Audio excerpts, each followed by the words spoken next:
நாங்க வந்து திமுக கூட்டணியில தான் இருப்போம் அப்படிங்கிறத திருமாவளவன் உறுதி பண்ணியிருக்காரு.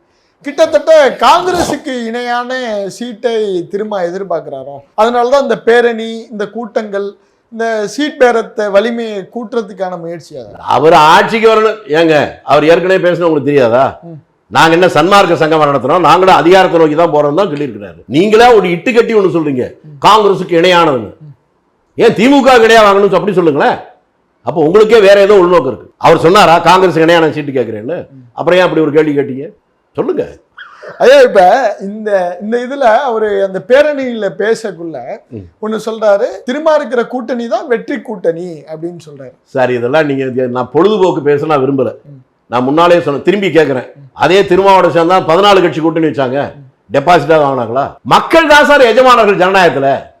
நான் தான் பெரியவன், இந்த கட்சி தான் பெருசு, இது ஒண்ணுமே இல்ல, இந்த தலைவருக்கு ஆதரவே இல்ல, எதுவுமே கிடையாது. மக்கள் நினைத்தால் தெருவில் போறவன முதலமைச்சர் ஆக்குவாங்க, மக்கள் நினைத்தால் பெரிய சக்தியுடனோட கீழே தோக்கடிப்பாங்க. இதெல்லாம் கடந்த காலத்தில் நடந்த வரலாறு.